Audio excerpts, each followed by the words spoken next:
Hello and welcome to the SuperShow podcast with a special announcement. There we go.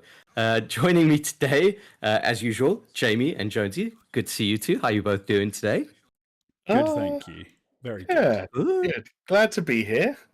Excited to hear what you've got to share with the world, Chris. I haven't been on the Discord lately, so I'm actually none the wiser at the moment. I've brought some popcorn. Wow. So this is coming as a surprise to you, is it? Absolutely, all completely fresh. First time I'm hearing of any of it. Wow. Okay. Well, yes, there is a SuperShow update, but we will also be doing a normal podcast in addition to the news. So the news with the news, the SuperShow news with the gaming news. But before I get started, we are obviously available on all major podcasting platforms of your choice. For how long, who knows?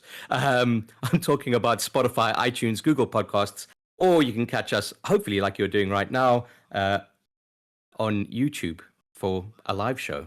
And again, we'll see how that goes. Also, repeated Thursdays at 10 p.m. at paisleyradio.com, the finest internet radio purveyors that's out there. So, fellas, no beating around the bush, I guess. Let's just jump into it. I am going to take a indefinite break from the SuperShow. Probably saying it like that makes a bit of sense. Takes the sting out, I guess. Yeah. Indefinite's always weird to me because indefinite always makes me think like that means forever, but it just means an indeterminate length of time. So I'm the same. And you know what? Like, this is how gaming has touched all of our lives, because if it wasn't for gaming, I wouldn't have understood the actual meaning of it.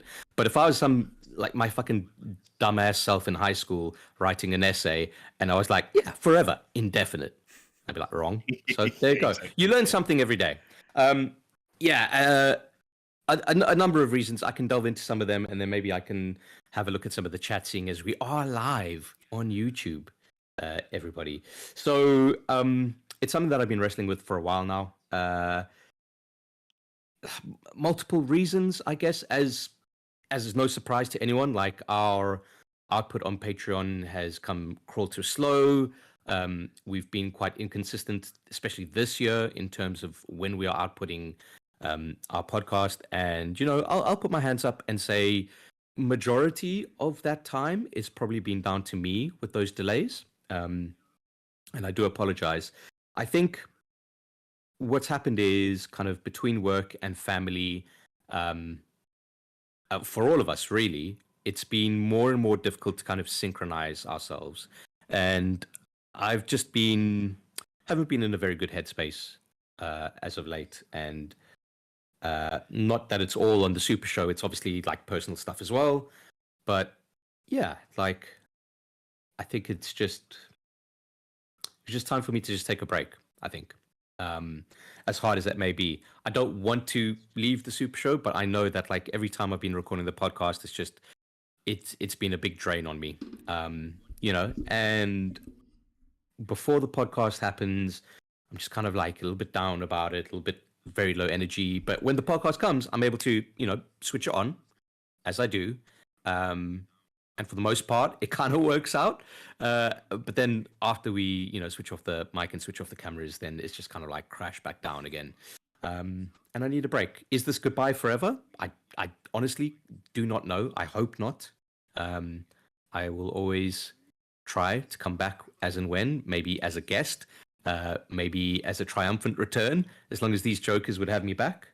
But yeah, that's kind of the update. I don't know if you guys want to jump in, your thoughts, or or should we maybe talk about like what we think is going to happen from this point on?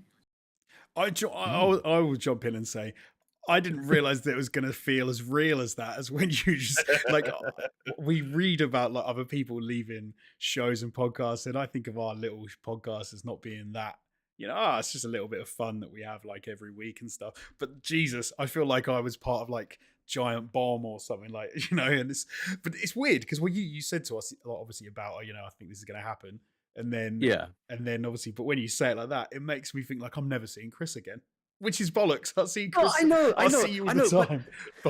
But like the thing is, like you got to be a little bit serious about it, right? Like I can't just be like super jovial. No, like, I completely agree with you. Sorry, fuckers, I'm out of here. See ya. You know, like I got to kind of. I know. I I gotta mean, kinda I'm explain saying myself. I think my brain, where I was at in my head was wrong. I was kind of thinking I hadn't really accepted it being that big a thing yet, and then you just said it, and I'm like, oh Jesus, no, it actually is. Yeah. Like Chris is literally stepping away. Hey, bro, focus. This is real shit. Yeah. This is fucking Shaq with his eyes open. Okay, this is what it is. There's Yeah. no sleep in here. Real shit. I think it feels like as real as it does and as heavy as it does because we actually just did such a good job of keeping everything consistent for so long, right? Like we were for the most part. Like, no, I think like to do a weekly podcast for 3 years, I think is pretty good going when you're It's a good achievement, yeah. Yeah, like 3 people living in different parts of admittedly the same country. But like on completely different schedules, different jobs, different family and life situations. And then also it's just coincided with just amongst the weirdest 3 years that any of us have experienced on this planet for a number of different reasons. Yeah. And like we didn't know that was any of that was going to happen when we started this. Not by much, but we only had a few months of a grace period before the world imploded. But yeah, like it's as much as you talk about listening to a podcast becoming a part of someone's schedule, recording a podcast becomes just as much a part of your schedule, which is why it feels weird to kind of not immediately know what the future of that holds. But yeah, like Chris Jonesy and I know that we've been talking about things like this behind the scenes for months now, and this isn't a decision that you've taken lightly, far from it. Yeah. And that when something comes up as much as this came up, that it's the right thing to do. You know, it's like when my parents got divorced. Like, Jesus. Wow, got to go there, yeah. No, they're both happier now. Apart from my mum, obviously, rest in peace. She did kill herself 6 weeks after the divorce. No, I'm joking. Wow. Okay. Unrelated, but yeah, like I just that's it, right? Like I never wanted it to get to a point where I would start resenting having to record the Super Show. Like that hasn't happened. But I did feel that like if the longer I pushed it, that was a strong possibility. You know, and like I said, like the door's always open. I know what's going to happen, fellas. Like in 2 weeks' time, I'm going to be like, oh, I missed the Super Show. I want to come back. And then I'll come groveling and, you know, hand jobs in tow and try and get you guys to accept me. But yeah, it's not an easy decision. And although I am looking forward to being removed from the process and just enjoying the Super Show podcast as a fan. Well, so yeah. Well, one thing I should say is, so we've for Patreons who are listening, we've paused the Patreon for the for April. So whilst Jamie and I sort of work out where we're at, what the Super Show looks like going forward, what that means for the channel, and etc. And we will keep you all posted as we know more, because at the moment we don't. It's like although, like Chris said, we've been discussing this for sort of a while. We need to like figure out where everything's going to go from here and what that looks like moving forward. So we will keep you posted as we know. I think it's probably worth saying that we had lots of ideas on like how to shake up the Super Show, whether that included me or excluded me. Like there are ideas on the table. It's just a case of, I guess, you guys kind of sifting through them and deciding what you want to do. And hopefully things will be easier having to kind of synchronize between 2 people instead of 3 people. Yeah, you know, in theory. But I'm always, if I've got the time, I'm always willing to come back as a guest, fellas. Well, that depends. Just not on a weekly basis, okay? Because then that's not changing anything. So. We might not need guests, Chris, where we're going. That's the thing. Like Jonesy and I are picking up some big old. No, I'm joking. Yeah, like Jonesy said, like we just don't know what the future holds right now. And while that is the case, it doesn't make sense to continue to be a Patreon-supported podcast when you are both A, not the podcast you were yesterday, and B, not even sure what the podcast will be if it continues to be in the future. So hopefully there being nothing happening movement money-wise over the next month or so on that allows people time to kind of figure out where they stand with the Super Show, and us time to figure out where we stand with it, and make sure those plans are at least communicated before anything continues or ceases entirely. We'll see. Yeah. Should we have a look at some of the chat then? Ben Smith, I'm in the middle of a nap, but I'll watch the VOD later. Looking forward to whatever the update is. Yikes. Sorry, Ben. I do apologize. Shellshock just wants to know if you've been playing Warzone 2.0, Jamie. Yeah, it's actually how I've been coping with all of this. Is just Wow, killing people. So I've been driving you to Warzone 2. That's it. I do apologize for that. RFJM0 just saw Chris's message on Discord. Heartbroken. I'm sorry. Brandon Christian, what up? I love the kind of disconnect sometimes. It does make me chuckle. Shellshock, God, this takes me back 3.5 years watching your stream while I work. Yeah, fair enough. I mean, those streams were some of the those ATG play streams were definitely one of the highlights of the Super Show. Funnily enough, especially towards the end there, where we just kind of said, "Well, fuck it, we'll just only do streaming," and we let our hair down a bit, let loose. I never liked them. I never really liked the live streams. I don't know. I always found them like a little bit stressful and a little bit annoying. And it was I much preferred the Let's Plays. Like they were much more fun to like sit and do but they were more of a pain in the arse. And they took longer to do, to be fair. So yeah, I think there's value to both of them though, right? Like absolutely there was, yeah. I definitely enjoyed kind of crafting the idea of the Let's Play, like overcoming the issues and trying to condense like a 2-hour play into, I don't know, whatever we did, like 20 minutes, half an hour. But yeah, then on the other hand, like I there was something about that consistency, especially towards the end of what we're doing of like streaming, and whether it was all of us or maybe Jamie was down there trying to shoot red lights on a drone and we were just like ripping him from upstairs on the chat, like shit like that was funny. That was good. You know? So yeah. Sniffleblock says, easy clickbait that, come back and forth every few weeks for this Chris is back and Chris is leaving titles twice a month. Not a bad idea, you know? Yeah.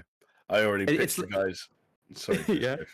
I was gonna say it's like those going out of business sales that you see on the high street. There's like always DFS? Is it DFS? Yeah. Like that always got a sale on. Yeah, 70% off the Patreon. Everything must go. And I've already pitched the guys on the idea that if and when Chris does return in some form, that we will put it behind like the highest price tier possible on Patreon. Like, if you want to hear Chris again, it's going to cost $50 a month. It's going to cost you. I don't come cheap. That's just business. Listen, this leads me on to my next point. The real reason why I'm leaving the Super Show. I'm starting my own OnlyFans, and if you want to, nah. If only it were that simple. If I was guaranteed money, I'd be like, yeah, I'd do fucking OnlyFans. Speaking of sexy boys who could do OnlyFans, friend of the show Sam Richards is in chat. Shit! Who has just said, however the Super Show proceeds, best of luck to all you kings. Don't sign off too quick, Sam. You may be getting a call at some point in the future to come and fill a rotating chair. Yeah. I mean, to be honest, maybe that's what the Super Show needs, you know, is that rotating chair. We never really had a focus on guests, did we? You know, I think in the past we've had Martin and we've had Steph, but that's about it, I believe. Oh, Sam's been on, yeah. Sam's been on before. The only reason I don't know that, Sam, I do not take offense, is because you often filled in for me when I was in Greece. I do remember this now. So, yeah, there we go. But yeah, maybe it's, you know, the jolt up the anus that the Super Show needed. You know, a little bit of a butt plug action. Who knows? I was going to say as well. Sniffle Blocks in the chat said, "What will happen to Patreon exclusive videos?" I mean, correct me if I'm wrong, you two, but we don't have any plans to make any of the content we've made, past, present, or future, like unavailable to anyone. No. Unlike ATG, like we own everything wholesale. It's not going to go. It's not going to go away again. There's not going to be another disappearing act. Yeah, I think none of that will go anywhere or move or anything. Yeah, it'll either stay on the Patreon, and I guess it depends on what you guys want to do going forward. Yeah, but at the very worst, it'll stay behind that Patreon paywall. At the very best, I guess, just make it free, and anyone can access. Yeah, you know. So yeah, nothing will ever go. The podcast is obviously, you know, in whatever capacity it continues, or if it changes away from a podcast and Super Show becomes a different entity entirely, all that stuff is still going to be on the podcasting platforms of your choice. I'm talking Spotify, iTunes, and Google Podcasts, Deezer, iHeartRadio, all of those good things. But yeah, there we go. We're moving. This is where I'm going to announce that Jamie doesn't even know this. We're moving to a pure gaming ASMR YouTube channel. Oh, So, wow. Get this. ready for it. It's only broadcast on Paisley Radio. So yeah. So, you know. Play up those Thursdays at 10 p.m., folks. But hey, a word of warning to fans of the Super Show post me. Get ready for some wild shit, because I was the fucking wall holding back all the crazy ideas. And Jonesy's going to go absolutely mental. You're going to see documentaries on him making his own double jump boots. And you remember double jump boots? I fucking love you for that, mate. They're going to happen one day. Double jump boots, trust me. Yeah. Jonesy is going to defy the laws of physics on the Super Show podcast. Put this podcast on the map, Alex Jones. I've got a feeling we might have another announcement to make next week. It's just going to be me talking about double jump boots soon. Whiteboard in the background. Oh my God.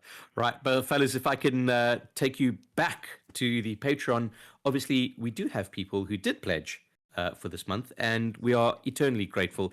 It did help the lights stay on, no longer for me, but there we go. And I do have some names to read out right now. So, Alex Jones, if you are ready, I will start reading out some names, because I am, of course, talking about Aaron Cameron, Athletic Gravy, Brimstone, Cole K, Davnat Coburn, I Snort Rock Salt, Jesper Camdal Nielsen, Leo Merger, Mindful Pig, Mr. Anthropic, Pastors Guild, and then, of course, the big boys, Bretzi, aka Shell Shock, Geometric Potter, Hacksaw Book Read, Manuel Guerrero, and Peaswad. Thank you all so much for supporting us through the years, and hopefully you could support these two jokers as they continue to flounder the internet airwaves. I don't really know how to. We don't know either, Chris. So you know, it's feelings mutual. Yeah. Last thing I want to say about my departure is I'm sorry if I've spoiled anyone's day. It's really not my intention. And I do hope to kind of keep in touch with all of you. I will still be on the Discord, so feel free to @ me at any time. Reach out to me on Twitter at any time. And yeah, you know, long live the Super Show. Well, fellas, I guess now's unless there's anything else you want to say about the situation, now might be a good time to see what you've been doing the past 2 weeks. I'm down for that. All right. Well, then let's start with you, Jamie. What have you been playing? Oh, what have you been up to? Other than crying yourself to sleep each night with the knowledge of what was about to go down? Just playing video games, really. I'm not sure. It's pretty fab new invention they've come out with these hip new games. You may have heard of it. Yeah. Yeah. Yeah, I've been playing video games. I'll rattle off a few just because 2 weeks is enough time to play a lot of things when you are fat, single, and lonely. Hey. And I don't want to bore you. I don't know. Why not get Raw? You've opened up, Chris. I'll open up too. Not okay. But, is this therapy? Should we just start? Like, maybe I should stay and we just keep it. We'll just rebrand as like Super Therapy. And each week we invite people onto, to kind of spill their guts, and then we just berate them. And then that might be the show. I think if Jonesy and I ended up being therapists, we'd be this unique brand of therapist where the only kind of therapy you could go to in the world where you come out worse off. Actually, no, there's two options. Either A, you come out worse off than you went in, or B, it's the most effective therapy you've ever had in your life, because you realize how much of a better human being you are than the people you're stood in front of. You actually get a real big ego boost out of it. I've got the name. I've got the name of your podcast. Okay. Yeah. Therapist, like pissed off. Ooh. Oh, there we go. We've had a suggestion in chat, which I'm immediately rejecting. We've said time and time again, we're not having anything that starts like this. SS Therapy Waffle. No Shell Shock. SS, we're not doing it. We need to just go. Yep, it's not good. It's not good. We need to stay away from SS branding of any type. where possible, any real association with the Nazi regime is one that we try to distance ourselves from, and that has now Actively probably got discourage. the YouTube listener Well, bots on now Reddit. that's all on you, fellas. I don't have to worry about that Well, shit anymore. actually, I wanted to get the YouTube's attention because I think it's really important that they hear me talk about Chia, which actually Is that how you say it? Do you know, is it a silent T? I'm rocking with the Chia? silent T. Yeah, I don't know. But the thing is, there's no apostrophe, so you either have to like roll with the silent T and go Chia, or you have to go full on to Chia, which just makes you sound like an English person in Portugal at a resort trying to order off a menu. I'll have the Chia. It's like, well, Wow. no, we're better than that. We're a more sophisticated gaming podcast. And Chia is not a particularly sophisticated game, but it's not trying to be, and that's for the best. And it largely succeeds at everything it's trying to do. So, can you set the scene for those who don't know? Because I mean, I haven't played it. I've seen the trailers, and it seems like Wind Waker aesthetic-ish meets Super Mario Odyssey mechanics. Do you know what? It's you're right. It's a very interesting mix of, I'd say, Wind Waker and Breath of the Wild, and there is definitely some Super Mario Odyssey in there as well. So you play as a young girl on the it's kind of like a fictional island based on a real world location called New Caledonia, which I believe is an island off the coast of New Zealand. At least some portion of the development team were from there, and it's clear that they're very passionate about the fact that they grew up there and they've implemented as many different elements of that culture into the game as possible, from the music to even the food and the language and so on and so forth. And that stuff lends the game a real kind of authenticity and a real charm. You play as a young girl called Chia, that's her name, who, basically sets off on an adventure to, I'm going to say, rescue her father under very odd and slightly mysterious circumstances. And that adventure, from the handful of hours that I've played, largely involves her exploring various islands and helping the locals, usually as a form of like a kind of a trade. There's this part of the New Caledonian culture where if you want something from someone, even to sit down for a conversation, you kind of have to bring them an offering of sorts. And so she has to do a lot of like collecting and finding things that people need. You find one sort of like local sort of indigenous village and tribe that need white clay because they want to do like a face painting ceremony. I like that. I would like it if people did that to me and they bought me a biscuit at work every time they needed my help. They came with a biscuit. Honestly, it would be a nice system, right? It would be good. Like, you have to bring something and put it in front of me on my desk if you want a meeting or a one-to-one or just some advice. Yeah, and if it was like a really important thing, they maybe bring a muffin to like just level it up. Well, can you reject it? Can you be like Dude, your like gift is not... Like Dennis Reynolds, just pick up the plate and just fucking chuck it. Just get the fuck away there, you know. Yeah, I think you must be able to do that. Yeah. I'd like to think so, because you can get a shit offering. Like if I came to you, Chris, with like I don't have a good example now, like an empty crisp packet. You'd be like, well, what are we doing? What are we doing? Custard cream. If someone came at me with a custard cream and they wanted like help with something, I'm like, have you just spat in my face by giving me this custard? There's nothing wrong with the custard cream. Hold on a second. Whoa. They're rubbish. Oh, come on. Oh, not a fan. This is why I'm leaving, by the way. This is why I can't handle this shit. I've had like 3 years, actually a lot more if you take ATG as well. I've just had enough of it, really. Custard creams, bourbons, every other biscuit. So it goes. No, see, bourbons are FT, right? But custard creams are Custard creams are a very nice bicky. Custard creams are a bourbon that couldn't afford the chocolate. No, it's the other way around. It's the other way around. The chocolate's the generic version, and the custard cream's the heightened one. Actually, I'm starting to think people might be able to. Do you know what? Like, let's not talk about the differences between bourbons and custard creams and whether or not there's a class. Chia. I was going to say Chia Pet.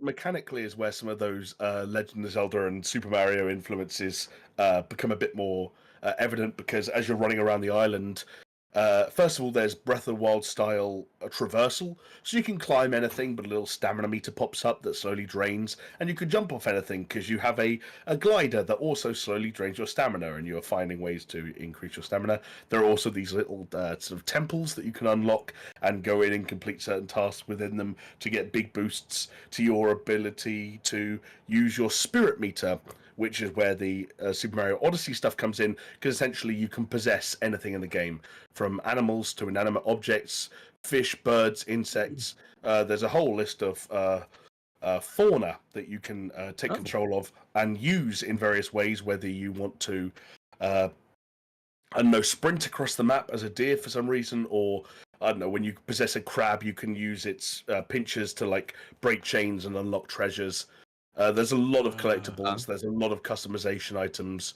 It's really just a game about how about we pair various mechanics from some popular Mario franchises and sort of encourage people to go wild and explore a very lush and very pretty island, courtesy of what is quite an eye-catching art style. Not the most like pretty game up close in terms of character models and so on and so forth, but the art style is definitely pretty lush. And it works. It all comes together. I'm playing it because it was free as a part of PlayStation Plus Extra, the middle tier where you get access to the game catalog, so not the monthly games. And that felt like a great way to play it for me, because I think it's about 25 quid wholesale, which I don't know. There's a lot out at the moment, but yeah, very positive feelings on Chia. Okay, forgetting the competition, do you think that £25 is a justified purchase for that kind of game? If it's your cup of tea, then absolutely, because I think that there's a fair amount to it. Like, it doesn't seem particularly short. I think that this could be like an 8 to 10 hour game if you want it to be, which, you know, for an independently developed, and that's like, there's a lot of exploring to do. There's a lot of collectibles to find. And when I look at that trophy list, I'm like, yeah, there's shit to dig into here if you get into this game. So yeah, I definitely recommend it if it's anyone's cup of tea. If you don't like, it's been a couple of state of plays, so people might already have a memory of it in the back of their mind and just need refreshing, or maybe this refresh their memory. I don't know, but yeah, it's good. Decent. I'll also just say, because I know I talked about the demo the other week, but the full retail version of Resident Evil 4 has obviously now come out, and that is also as good as we anticipated it would be, based on that, you know, that demo of the opening sequence of events in the village area. I'm very much enjoying playing through that. I've just done like chapter 6, so I'm moving into the castle. And yeah, funnily enough, the Resident Evil 4 remake is a well done remake of a very good game, resulting in it itself being a very good game. Yeah. Fair enough, man. One of the perks I'm looking forward to, not having to worry about recording the podcast further than this, maybe I can get back to gaming at some point. It was stressful for me, fellas, coming up every week and just being like, so what have you played this week, Chris? Would you believe nothing? So maybe I can get some more gaming under. Maybe that's what I got to do. I just got to go away, play a bunch of games that I can talk about it enough, and then come back for a visit and be like, hey guys, this is what I've played. Bam, bam, bam, bam, bam, bam, bam. And then I'll fuck off again for a few months. Maybe that's just how we got to do it. That's your homework. You'll go away for 6 months and you'll finally complete one game and you can come back then. Yeah, nice. So see you in 3 years' time, because that's my track record. Yeah. Wait, no, sorry, but if it's Elden Ring, maybe let's call it 4 or 5 years. I just want to be careful. I'm getting there. Oh, just like you're getting there on Sekiro. Yeah, no, of course, yeah. Okay. Yeah, I'm getting. The problem is, okay, as you know, the tragedy of being a gamer with money to spend on games is that you just want to play everything. And if you don't mind, I think this is where I'll jump in and just talk about a few games that I've been playing before we get to you, Jonesy. So a few things. I've gotten back into Dead Cells for some God knows why reason. I actually know why. Because that's a good reason. Yeah, I got access to the Castlevania DLC. And I mean, I fucking love Dead Cells, and any excuse to kind of jump back in has been great. It's been a long time since I was back. I think the last time I jumped in was the second DLC expansion pack, which is, I can't even remember, like the Dawn of the Giants or some shit. And I was like, yeah, that's cool. Dead Cells is just, it's so on point, man. And it's surprising how far ahead of a lot of its contemporaries it is, especially for a game that, like, God, I don't even know how old it is now, like 4 years old. Oh damn! Like we were playing it at ATG It could days. be It's older, older yeah, than could that, be isn't older. it? It's got to be like. I'd say maybe like 6. Also, bear in mind, I did the early access as well, like as soon as it was announced. 5. 2018, Yeah. maybe? 2018 came out in 2018. Yeah. So I probably had it from like 2017 even, because I'm hipster like that, and I was crowdful. But yeah, Dead Cells is fucking amazing. The Castlevania DLC, it's that perfect blend of more Dead Cells, so more weapons, enemy variety, etc. And just a healthy dose of nostalgia, especially for me. Like I fondly remember those kind of like NES Castlevanias. So yeah, it's nice to see. The other thing is I jumped back into. We could discuss some of this a little bit later as well. But I did jump back into Legend of Zelda: Breath of the Wild because I still haven't finished it. But I have been making progress, and I am now finally headed to Hyrule Castle. I'm in the end game, baby. Wait, is this part of the same thing of like you have to finish Breath of the Wild before Tears of the Kingdom comes out? I don't think I have to. I did kind of want to though, especially because like I've been quite apprehensive on Tears of the Kingdom. But we'll get into that when we discuss the gameplay that they released a little bit later. And then the only other thing that I want to talk about, which Jamie, I think you can chime in on this as well, is I played the Diablo 4 open beta. Not for very long, granted, maybe like 3 hours. I got to the main hub city of Kiavishard or whatever it's fucking called. And I was picking up a lot of what Diablo 4 was putting down. I was pleasantly surprised. I thought it was a hell of a lot of fun. It felt very Diablo. It didn't feel very Diablo 3, but it did feel very Diablo 1 and 2, which I am down for. I liked it, man. Like, just a good, solid Diablo game. I hope they don't bonk us over the head with, like, stupid fucking microtransactions and all of that shit. But yeah, I was pleasantly surprised. What was your take on it, Jamie? Microtransitions, that's when you move from one area to another very, very quickly. No, I've still got to fucking work on my mind, dude. Like, fucking, if I start calling something else like motion graphic templates or mogets, I've lost the plot. So there we go. Yeah, I know. I hear you. It's like the Tetris effect of being an editor, is you just start saying microtransitions when you don't mean to.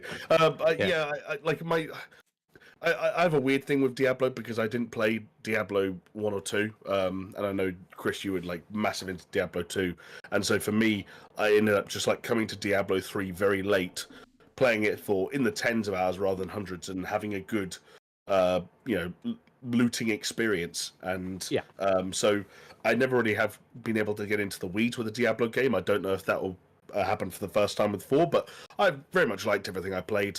I tried both the barbarian and the sorcerer. Just kind of nice. Did a bit of experimenting with both. Got one to level 10, the other to level 20, and yeah, like I didn't think that the story content that was there was particularly interesting, even though they're trying to up their game with like more advanced cutscene tech and so on and so forth. Yeah. Oh, so on that, just to interrupt slightly, like looking at the forums and the subreddits, like people are fucking up in arms. And to me, I'm just kind of like, Diablo always had a fairly cool story, but it was also always like a little bit like, it's very tropey. It's kind of a bit naff. It's almost like complaining that you didn't like the dialogue in Star Wars. Do you know what I mean? Like, it's a secondary consideration. Hang on, people definitely do that. No, but yeah, no, I know, but it's like that's pointless to me because Star Wars dialogue has always been fucking stilted and cheesy and corny, but that's just kind of what Star Wars is, and it's like, why are you complaining about something that is the essence of what that is? Do you know what I mean? Okay, so the story's a bit naff. All right, fine, whatever. Who cares? Yeah. Does it feel good when you smashing skeletons with a mace, or killing fucking imps and shit like that? Yeah, it does. And does it feel? Do you get a tiny little pop of fucking endorphin when you pick up a blue loot, a legendary? Yeah, of course you do. Like, How pretty much. There isn't really a high bar to be set for at least Blizzard making a decent ARPG. Like, other than, Diablo Immortal, and let's fucking milk our fan base for all it's worth. As someone who didn't play 1 and 2, who played 3 and found it wanting, do you think I should give Diablo 4 a go? Yeah, I think so. Like, it does. It is different to Diablo 3. I think Diablo 3 had a lot of problems, especially out of the gate, that they kind of massaged and changed and adapted. But effectively, what they were doing is they were, putting makeup on a pig, for for lack of a better word. And I think Diablo 4 feels more in line with what Diablo 2 was, which is like that was like my dream game back in the day. It is worth a shot. There is a fly in that ointment, though, because they're not going to have another open beta. When they release the game, it is not going to be free on Game Pass. It's going to be a paid title. So it's a question of whether you want to jump into that or not. But hey, maybe, just because I'm leaving the pod doesn't mean I'm never going to see you guys. Maybe we meet up somewhere. If you guys come over to my house, then, you could try it out. Have a little make blast. that decision. Exactly. Put a couple of custard creams on my desk and we'll talk about it. Yeah. Hey, fellas, I'm going to be a free agent, and Amnestus was asking, so shout out Amnestus, that if I have time for gaming, maybe I'll have time for streaming. And it's possible if I'm just hanging about and timing works out. Top 10 anime betrayals, right, Jonesy? I'm fully anticipating the streaming and his own podcast launches in the next 2 weeks. No ways, no. It's not going to happen. I would like to get back to streaming. That is one of my goals, but it's not anything that's kind of a plan. Although I will be waiting for you guys to start your podcast just before I hit record on my stream, because I want that competition. Competition is healthy, and fuck you guys. Nah. No, yeah. So maybe maybe I'll stream some Diablo when it comes out. Hopefully there'll be enough time for me to get my ducks in a row that I could do some impromptu streaming. Who knows? But yeah, I liked it, man. Diablo 4, it's cool. Yeah. You know what? You know what annoyed me about Diablo 4 though? It's just that like sick trailer that they released, that cinematic trailer, and it had like Lilith being the big bad, kind of being summoned, I guess, for lack of a better word, and she was they all play like, it at the start of the beta, yeah. Yeah, right. And like she comes out and she's all like, she's like a blood sack, effectively. And when I first saw that, I thought that was her actual fucking design. And I was like, this is fucking amazing. Like, yes, they're doing something really weird and out there, and it's sick. And no, that was just like her summoned form, and then she crystallized into a proper body with white skin and bones and shit. And I was like, that's actually like a little bit weak, a little bit. You wanted them to go a little bit more edgy with the blood sack. Yeah, the blood sack was sick, dude. Like, she was a fully formed, voluptuous lady, but you could like see through her skin into her like blood and organs and bones. And I thought that was pretty fucking. That was a really sick look, and it was like intimidating. And I look at her now, I'm like, yeah, whatever.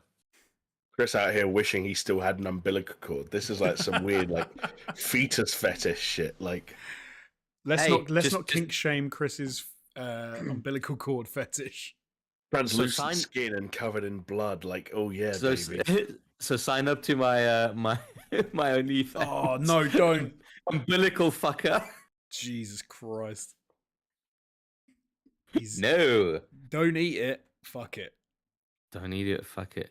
Yeah, but that's me in a gaming nutshell. Jonesy, I see a word there. I see two words there that, when put together, mean something. So why don't you tell me what you've been playing? I will briefly touch on this, and the only reason I'm mentioning it is because I have finished a game, which doesn't happen all the time for me. Hogwarts Legacy, I have managed to put away. It was good. Do you know how long it took you? So I'm one of the reasons I rarely finish games, especially open world games, is because I am terrible at doing all the side content, at doing like collectibles and just like getting stuck into all that and not finishing games as quickly as I could, and then often not finishing them. Right. I think I spent 34 hours before I roll credits. Yeah. And it's a little bit. It's one of those games where you finish it, and then there's some more stuff to do before you actually roll credits. Like you finish the story, but then it's like, oh, but you've got to do this and this. Basically, busy work to get to a certain level, and then you can do a certain mission, which allows you to roll credits. So yeah, like it was like 34 hours. On the whole, like a good game. Yeah, enjoyed it like all the way through. I thought it was. It never really breaks free of being good because it's a well-made Hogwarts game, which is maybe that's as much it needs to do, but it's one of those things that's like it doesn't really transcend that. My enjoyment throughout was mainly, you know, like this is a very well implemented, fun game in that world. It does kind of get a little bit long in the tooth with certain like enemy types, and you're constantly fighting the same sort of three, you know, like humans, goblins or spiders. There's a shit ton of there's like they needed something else. They were like, oh, what's spiders? There are big spiders in the game, and there's just I hate it, man. Even in Diablo 4, there's one bit where you go through a cave and there's fucking spiders and they have them fucking falling down. I'm like, I don't need that. I liked fucking Grounded, where they had a spider slider. Oh yeah, like an arachnophobia slider, and you could just turn them into clouds. I was like, yeah, let's do that. That's the weirdest thing, but yeah, that was good that they did that. But no, and I enjoyed it. I thought it was good. Some people I've said, or reviews I've seen for it sort of say that the main story is a little bit empty. I thought it was fine. Like it was a Harry Potter kind of story. That's not why I don't think people watch it for the main crux of the story. They watch it for the people, for the magic, for all the stuff around it. Like flying around on a griffin is fucking cool. Yeah. Jamie? I say I fell off that game really hard, and when I reflect on it, I wonder if it's because there was no main story that to have its hooks in me. The main I think that for me it was like it's similar to like the Harry Potter films. I never read the books, whereas it was like the main story I was never that into. It was there's a thing about a Horcrux and about a dude and some stuff with Matt. But the reason you watch it is because it's the, you know, like the little friends going around doing cool stuff and it's all magical, and I had exactly the same opinion of the game. Maybe that's one of the reasons I didn't fall off of it, was because I was, you know, I wasn't looking for more of a story. But I'm sure if some people are looking for more of a story, then maybe they will find it a little bit lackluster. It does get a little bit. You've got to want, I suppose, if you really want that story to go somewhere, and it kind of it's kind of a warm story. It never gets really hot. It never really kind of grabs you and pulls you in and engages you. It's all a bit like, this guy's doing this and he's trying to find this old thing, and then this person did, and it's fine. It's fine. It pushes the story along. But for me, it was all about I enjoyed like the fighting with the wand mechanics and all that stuff was quite cool. And when you've unlocked, but I wonder if they knew that, like, hey, this is a power fantasy, and in a power fantasy, maybe you don't want to have the story being center stage. One of the problems that's a good point. The only problem that I found was you never quite get to the pinnacle of that power fantasy because it's an RPG game and everything like levels. You never feel that powerful because all of you, if you're fighting, you know, a typical RPG, you're fighting spiders at the beginning with numbers coming out of their heads, and when you're fighting spiders at the end with numbers coming out of their heads, they're just as difficult. The only difference is this is a level 33 spider, whereas you were at the beginning fighting a level. I would have liked a bit more of the power fantasy thing in there, and to have felt a little bit more of that. And that kind of dropped the ball a bit for me on that. There was a very cool thing which I did. So there is. They also don't go far enough down the route of going like you can be bad, like you can actually dictate that you're going to be an evil wizard and you're going to go the dark way. Like if you get the unforgivable curses and use them, nothing happens. Like no one says. There is a side quest actually that kind of deals with some of that, and there is one character who's like, I can't believe you've done this, but it is all scripted. In the real world, if you use an unforgivable curse, no one gives a fuck. No one says anything. You don't get sent to Azkaban prison or something. Azkaban, yeah. And I actually made the decision not to learn the killing curse because I was like, it's bad, man. Maybe it will do something to my character. It didn't do it. It wouldn't done shit. I should have learned it, but I did use it in an arena thing, and actually it was a shame that I didn't get it because it was one of the coolest things because it does kill anyone instantly, and it's got a really slow cooldown. And I was like, shit, I should have got that. Wait, but if you use it in that arena, because that arena's against other students, right? So does it just kill a student? No, in the middle of the school? that arena's not. That arena is against. It's the Oh, dark my arena, bad. so it's against. It's sort of waves of enemies. That it doesn't have anything effect on the game or anything like that. Do you do that stupid where we usually go like that? No, you don't sound like Voldemort. Yeah, that was an on point fucking. It was good. Yeah, come on. One of the worst is On Mark. Is it point. Mark Strong? Is Mark Strong? No, who's the guy who's in it who does the dad? Draco's dad. Can't remember what the actor is. Oh God, I don't know his name, but yeah, he's one of those dudes that you recognize him. Yeah. Isaacs, Jason Isaacs. Jason Isaacs. He does one where he says it to. Is it Harry Potter when he gives Dobby the sock?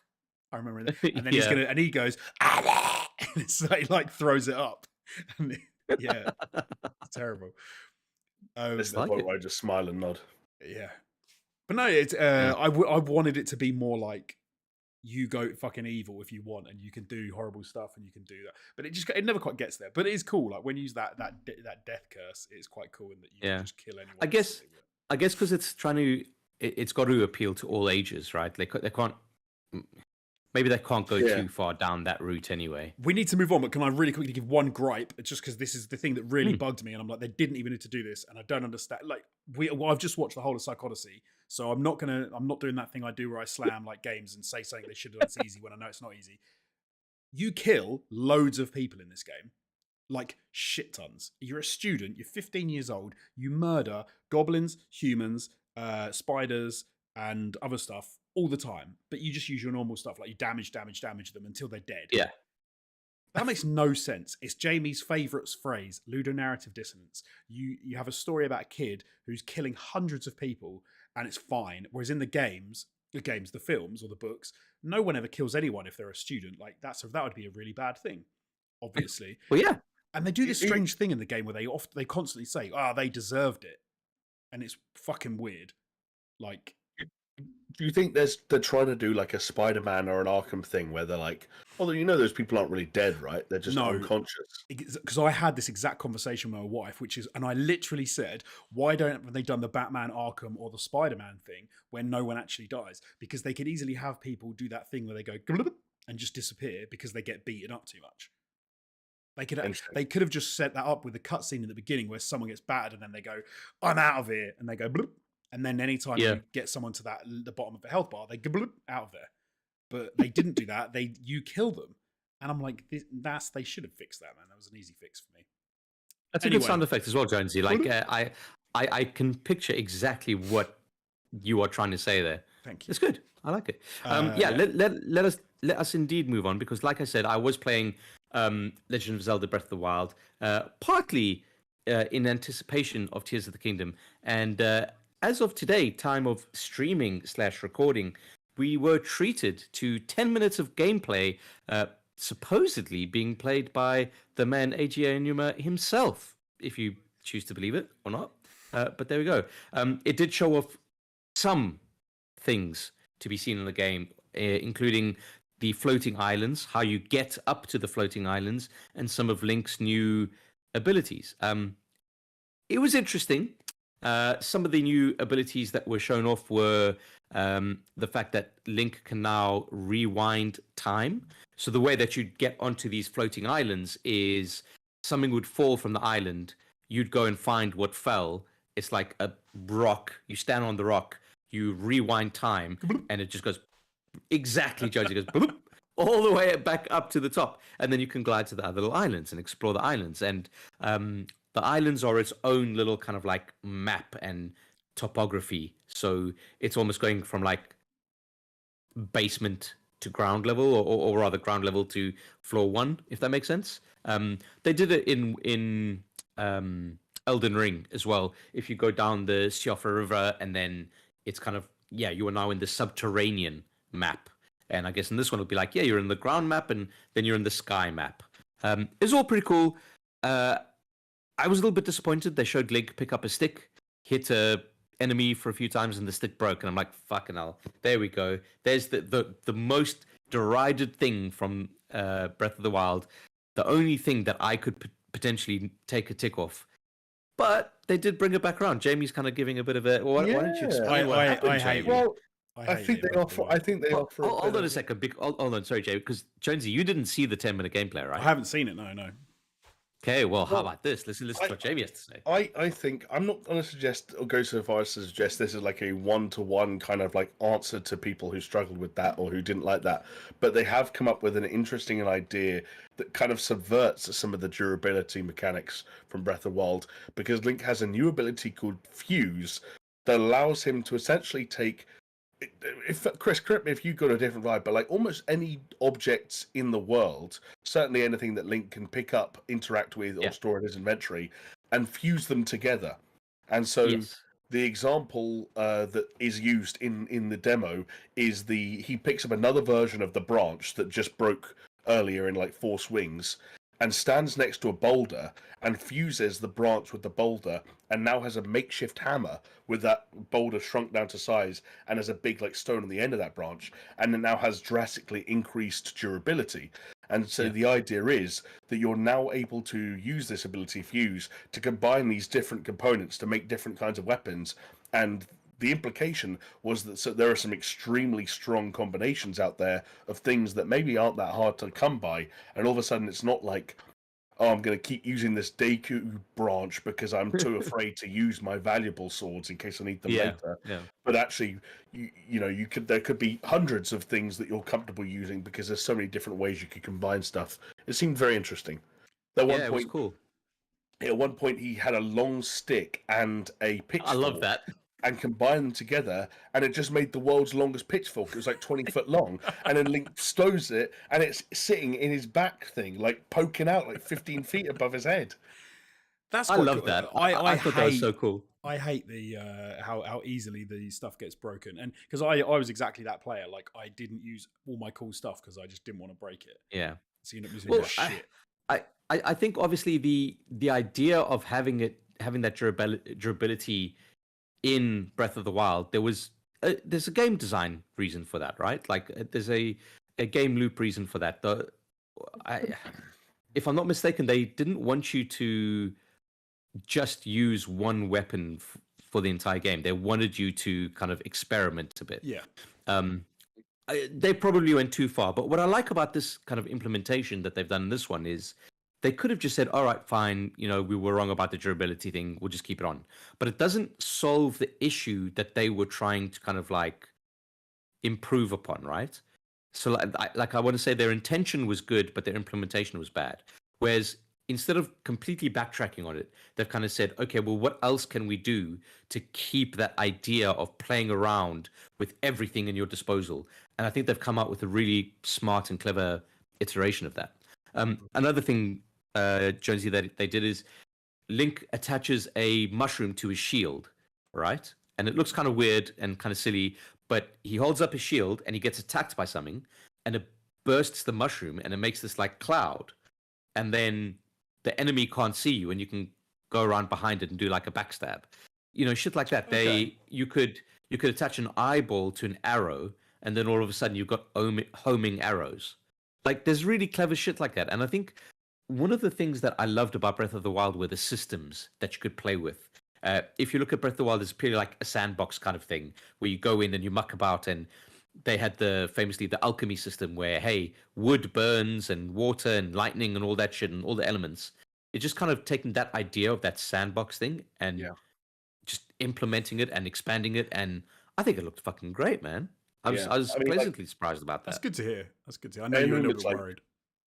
Sorry, Josie. I was just going to say, A&M was like closing thoughts and like closing message weren't even necessarily about like teasing the size of Hyrule or how much of it you haven't seen before, or like the number of mysteries to uncover, or even an antagonist. Like his closing words were like, we hope that you watched this demo and have already started thinking about things you're going to make or things you're going to do, or what would happen if I did this. And like, we want you to use your imagination to Chris, you hit the nail on the head. This is a sequel that is all about, let's take some of that more, emergent gameplay, as people love to call it at the time, take some of that as it was and as it was so well executed in Breath of the Wild, and let's add more systems to it that just add this just insane degree of flexibility and this real feeling of it's going back to like immersive sims and making them look dumb in some respects of like, we want you to look at an enemy camp and just think to yourself, what am I going to do? Like, there's so many ways I can deal with this. What am I going to do? And like the Ultra Hand stuff, which I don't know if you want to touch on that, but like that looks so cool. Yeah, I'm 50-50 with the Ultra Hand stuff. So, Jonesy, the Ultra Hand is a new ability that Link has where he can take larger objects and combine them together. Kind of like Minecraft-y-esque. And you can basically build vehicles. So the example that they had was, there's a lake and you want to cross the lake, but you don't want to swim across it. So you want to build a raft. So you get 3 big logs and you bash them together. And then there's a fan on the floor, like ancient technology, where you could pick up the fan, put it at the back of the raft that you've just made, and all of a sudden you have like a speedboat. It's cool, but at the same time, I also kind of hate it. I think it's rad, man. Like, there's another thing he makes. There's another thing he makes, Jonesy, where it's a like a square boat with a sail on it, and 4 fans on each corner facing downwards. And he puts it in the water and jumps on it, and because it's got a sail, it picks up forward momentum from the wind, and then he activates the fans, and it just starts flying, and all of a sudden he's just on a flying boat, and it's just. Yeah. I don't know. It does add to that idea of like, here are more systems that you can fuck around with, and this game, like, I think just purely from that, I think this game's going to be insane. It's as much as I thought Breath of the Wild was like the next leap in gaming. Like, I think this has the what's the word? All the reason to be just as impactful as Breath of the Wild. Having said that, I am still apprehensive about all of it, because as they were going through the sky stuff, I was like, I don't want to have to do fucking sky stuff as well as like ground stuff, and it's just much, man. That's the thing I'd say is there was also a part of me that, I don't know if this is kind of what you were saying as well, Chris, but like was watching this, was like, I also don't know if I want to play more Breath of the Wild right now. Like I played 15 minutes of it on an emulator like a couple of weeks ago. I was like, okay, cool, yeah, that's that game. Like, I don't know if I need another adventure like that, especially if ground level Hyrule is, let's say, even 50% the same. I'll be like, okay, cool. I find the conversation about like Legends of Zelda so interesting, because there's on one hand, people say it is the best open world game ever. It's so fantastic. It's the greatest thing ever. But then often the conversation gets back to, but I don't really want to play any more of it if it's going to be the same as was. And it's like, I totally agree with one of those perspectives. I'm like, I played a lot of it. And I liked a lot of it. I liked the animation style. I liked the look of it. But then half of it I just got so bored with, and I don't want to fight cartoon Pokemon monsters by the side of a river for 25 hours. I don't want to get cold and have to eat a chili soup to keep myself like. None of that stuff made me kind of go, this is the best game ever. Like, Jonesy, just like eating a peach, I could do this for hours. No, but you couldn't. And Jamie was like, he doesn't know if he wants to do anymore. And you were saying like you picked it up because you were thinking about you haven't finished it yet, and you were saying like you think you want to finish it before Tears of the Kingdom comes out. It's a weird game, man. Like it's very, very, very, very, very good. But it's almost like something that's really good, but then people are like, it is really good. I know it's really good, but I don't really want to play it. And more of it. Sorry, not in the first instance, like more of it. No, but I think that's you. And I think. Well, you're apprehensive about I am, but you got to like. There is a reason, and that's because I've said it before on this podcast. Like, I have a love-hate relationship with Zelda as a series, in that I like a lot of them, and a lot of them I fall off really quickly, because it's like I don't like the big dungeon puzzles that are found in mainline Zelda titles. I just don't like it. But then what happened in Breath of the Wild is they're like, well, fuck it, we're not going to have that. It's just going to be this open world that you can fuck around in. And I absolutely fucking loved it. And the reason that, I don't even know, like, if I can categorically say the reason why I stopped playing Breath of the Wild, but I loved it so much I didn't want it to end, and so I didn't end it. Yeah. But then by doing that, I did in effect end it because I just didn't play it anymore. But then playing back, I'm like, yeah, playing it again now and going to Hyrule Castle, etc. I'm like, I do fucking love this game, and if I want to play more of this game, I can just finish this one, and then if I really want more, I could get the DLC, right? And then if I really want more, I could jump into this sequel. I don't think I'm going to do that. I think I'm going to finish the base game and then just get into the sequel. But yeah, like I think from this gameplay that they were showing off, like I think it was brilliant that they did it the way they did. That like these are the islands, so that's like a gameplay, a world-based element, and then these are the different skills that are new to the game, which opens up the possibilities. But what it didn't show me is like, hey, are there going to be big dungeons? Are they just going to go the shrine route, or is it going to be something in the middle?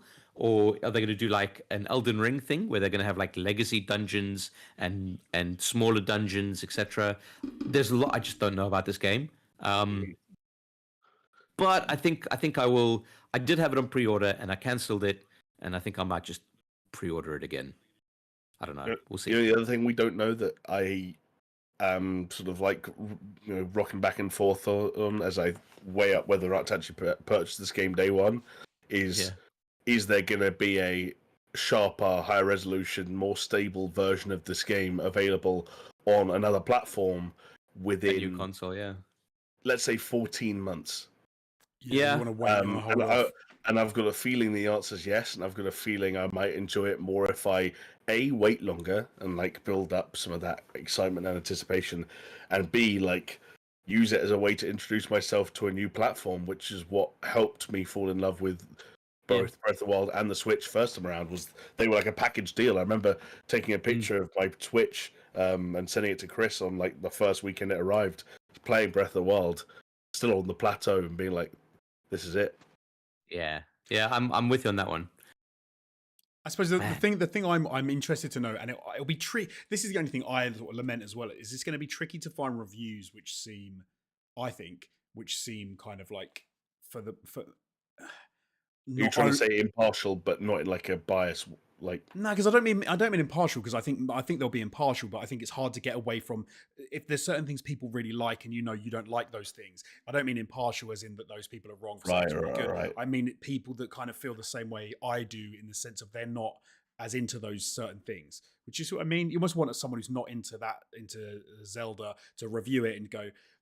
Because when I hear like this stuff that they've added into the new one, I'm like, what I wanted them to do is not add in more stuff that lets me run around in the open world for longer. I want them to add in like get rid of some of that stuff and get more into like of a story led, like more of a linear experience, which is not, and it's not. It's an massive open world game, but I don't think I want to do more of that, and I don't want to be like, I can spend longer fusing stuff together and making weird constructions and like doing. Yeah, so I like that's a valid point. I don't think you'll get the story element per se. If it follows the Breath of the Wild kind of slant, the story element is there, but it is very much kind of like it's not super deep. It's like surface level stuff. It does seem that this one has more going for it story wise. But I think what I need for this to properly solidify itself to me is the thing that I loved about Breath of the Wild was the surprising nature of exploration and finding all these different things. And then, like Jamie says, like if the world is 50% the same, that might not cut it. Right. I don't necessarily want to be in the sky discovering all that shit per se, because that just adds in another traversal handicap, which I'm not interested in. But I might be wrong. But yeah, like because I've got so many good fucking gaming memories of like coming across a massive maze and like, oh my god, or washing up on Eventide Island and all of a sudden you've gotten zero gear, or the first time I saw a fucking dragon in the sky, or a glowing bunny on a mountaintop, a skeleton horse. It's like, fuck, those are the things that like have imprinted on me, and I just want, as long as it's got more of that in like fucking bucket loads, then I'm sold.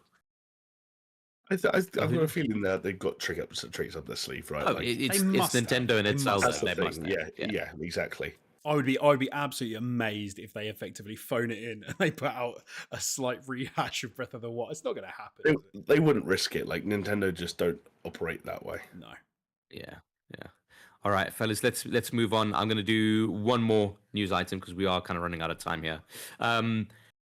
Hey, I don't know if you guys remember, but a while back we were talking about Counter-Strike 2 and how Counter-Strike 2 will never come out. It'll more be like CS:GO Source 2 or Counter-Strike Source 2. Guess what, fellas? Counter-Strike 2, it's a thing. They've done it. Yeah. The madmen. They fucking gone for it. Valve has officially released another game, which is incredible to think of. Like, what is this? I'm living in a simulation. So they have announced Counter-Strike 2. Clearly they didn't take the memo from Overwatch 2 that you just shouldn't call things 2 with an iterative change, but whatever. It seems that Counter-Strike people are really excited by this change. It's not just a new engine and all the possibilities there, but one of the things that we said is the only way that they would be able to get away with it is porting all of those skins over to the new whatever version of Counter-Strike it would be. And that's exactly what they've done. And not only have they ported them over, they've cleaned up the textures, they've upraised everything. So they've got the economy people happy. They've got the gameplay side of people happy because they've got what they're calling tickless servers, where it's just constantly checking your position against other people's position, and what you see in the game is what is happening regardless of which side of the server you're on. Apparently there's been a change to smoke that everyone really likes. Did you see the GIFs? It is pretty sick though. It is cool. It's kind of cool, yeah. So Jonesy's giving a bit of a blank stare, so I'll kind of fill you in, Jonesy. Before, I think like the smoke that was used was basically just like, it was like a decal or some shit like that. Like it wasn't a proper volumetric like mass. Right. But now like it is a three layers volumetric mass. of 2D smoke, just like whatever it is, or 3D is whatever it is. But now it's all volumetric, and so it will it'll be confined to any space. So if there's a tunnel and you drop the smoke in the tunnel, it'll only be confined into that tunnel rather than being like, no, a cloud is this big and that's how big it's going to be, Right. regardless of where it is. But also, because it's all volumetric, what you can do is you can shoot through the smoke. Your bullet trails will clear out little windows of the smoke before the smoke fills back in. Or you could lob a grenade, and that lobbing of grenade and the explosion of that will disperse the smoke, and then the smoke will slowly like come back in. It's very clever. Like, how the shit can they render that in real time? Like by making everything else look average. No, I'm joking. But Counter-Strike looks like Counter-Strike. It's not gonna, it's not trying to be anything it's not. Yeah, exactly. Like everything needs to be like well understood, right? Because that's the thing. Yeah, it's fucking flick gaming, isn't it? So yeah, it's far more about like legibility and transparency, for want of a better way of putting it, than it is about extreme high levels of detail or obnoxiously large textures. Yeah. But yeah, it looks cool. Like currently it's on a limited test for select CSGO players. And eventually, I think, I don't remember the time, they said like later on this year, they're going to do a full release. It'll be free for, it'll be free for anyone who owns CSGO. I don't know what they're going to do beyond that, if you got to pay for it or they're going to keep it free, etc. Because let's be honest, Counter-Strike makes a lot of money. And not only that, I think Counter-Strike is really good for esports as a whole. Mm-hmm. So I'm not really a Counter-Strike person, but I'm amped that this exists. Yeah, no, I agree. Yeah. I'm happy for Counter-Strike people, and I guess it's interesting to see Valve kind of get back into the world of like. It's a weird step for them, because they're doing something that doesn't feel that unfamiliar for them, which is that they're kind of like taking a very popular game and they're updating it, and they're updating the technology and doing lots of stuff under the hood, more so perhaps than over the hood. But the thing that they're doing that is unusual for them is they're saying, oh yeah, we're calling this as a new product and we're putting a new number on it. Like, yeah, I don't know if that, I'm not going to do the whole they're turning over a new leaf conversation all over again. Nah. Yeah, even if this ends up being a thing that just generates the money that allows one intern to continue writing new drafts for something from, like the narrative department at Valve, then I'm excited. Then so be it. Yeah. Yeah. So like they they're doing other stuff. They're remaking some maps. They're giving some other maps a little bit extra love. They're keeping certain maps the same. But really, what it's about by moving it over to a new server is setting it up for the next. I mean, how fucking old is CS:GO at this point? Like, it's surely like 16 years. Right? Yeah, because there was a console version as well and I think that was the Xbox 360 era, and it just got like abandoned at that. Not abandoned. Pretty amazing when you think of it like that. When you think of it, because often in gaming, it's always like the next big thing. But actually, when you think of it in that sense, it's kind of insane that people have been playing. Yeah. So it came out in 2012, CS:GO. So 11 years. It's kind of mad. Yeah. And since the announcement of Counter-Strike 2, they've been having like breaking records for peak concurrence. Like it's crazy. Streamers can do a lot for a game, and it's crazy to think that like when CS:GO launched, like fucking streaming wasn't a thing. Esports was like probably wasn't a thing either. You know what I mean? Like obviously esports has always been a thing as long as there's been competitive lobbies, but you get what I'm saying. Like a kind of like mainstream esports the way that kind it of thing today. Classy Cat asking the important question: do you think with these changes it justifies the addition of the 2? Is it an iteration or is it a sequel? I think we can't discount the fact you can't discount what a new engine brings to a game, even if it looks on the surface exactly the same, right? Agreed. Yeah. I also just did they need to call it 2.2? I don't know. I would have preferred 2.0. Kind of goes with that Counter-Strike 1.6 vibe, you know. But yeah, whatever. I think to call it like 2.0 or 2.2, or to have another word or global offensive 2 and stuff like that. There's a lot of I don't know. I think there's an element of, if you're building a game to be a platform for the future, there must be something nice and cathartic about having it be as clean and as like leveled off as it possibly can be, both from sort of like an OCD perspective, but also just in terms of welcoming new players. Like, and I think there are going to be people out there who are like, oh, Counter-Strike 2, I could get involved in that. Like, I've always wondered what Counter-Strike's about, and that sounds more appealing than a lot of the alternatives. Like, even Counter-Strike Go, you're kind of like, well, what's the Go? I know what Counter-Strike is. What's Global Effect? Okay, what, it came out 11 years ago? Blah, blah, blah. This is just like this. It's a really good point, actually. Yeah, it almost gives you a psychological gap whereby people can come on board who maybe haven't done yet. Yeah. I think internally and externally, there's a lot of benefit to something as clean as a product called Counter-Strike 2. Like, drop the kind of a move. It's just like the Facebook. Yeah, like everyone will appreciate it. It's cleaner. We'll do it. We'll draw a line under it, and we've got one, clean, nice sounding thing to rally around for indefinitely. Okay, so this is crazy. Okay, so CS:GO, according to Steam charts, launched in July 2012. Okay, and in that month they had peak concurrence of 1,642 players. Okay, this past month, so the past 30 days, they have had the highest average players they've ever had in this lifespan, and the highest peak players they've ever had in this lifespan. An 11-year-old game. So 840,000 average players, peak concurrence 1,519,457. Christ. One thing that did help them was they said, "Oh, find out if you're eligible to play Counter-Strike 2 by logging into Counter-Strike Go." Right. Yeah. Hey. It's interesting when we talk about like those games as a platform. Because of the Epic little showcase where they talked about the Fortnite game editor, that's pretty sick. Unreal Fortnite editor or something. I downloaded it and I actually had to re-download Fortnite in order to do it. And I actually hopped up into Fortnite and I had a look at because it was a lot of changes going on with Fortnite. And one of the things I thought with that was that is now more like a platform for like, you know, mods and different types, and people have made completely different things using the Fortnite sort of engine editor, whatever you want to call it. And this idea of games becoming bigger than they are, bigger than the original game, and just being like platforms within and of themselves is, yeah, it definitely seems like something that's coming in a big way.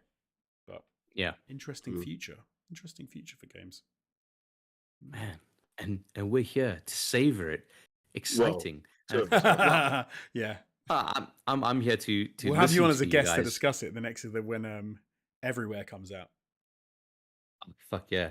Yeah, it's all these fucking it's the real implementation of metaverse, right? Like fucking Roblox, Fortnite, everywhere eventually, I guess. As far as I'm concerned, Roblox is already going to win, because I watched a virtual Ice Spice take part in a dance contest the other week, and I don't see how any of these other games are going to top that. So fair enough. Yeah. Was it Roblox is so my kids play that and it is like so shit.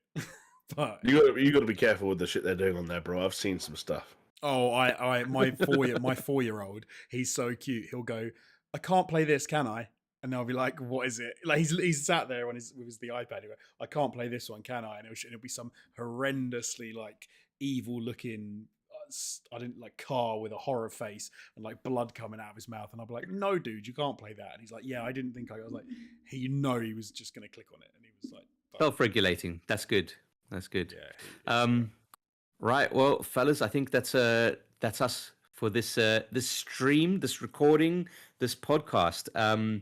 I do want to say I probably will be on the next podcast, which would be my final one, unless I have a drastic change of heart. We'll see how things go. But fellas, thank you so much for being on the podcast with me, obviously. And you know what? Thank you for 3 years of bliss. It's been a happy marriage. And I'm looking forward to the divorce and being in the Bahamas and having a midlife crisis and buying myself a Porsche. I fucking wish I could afford a Porsche, but there you go.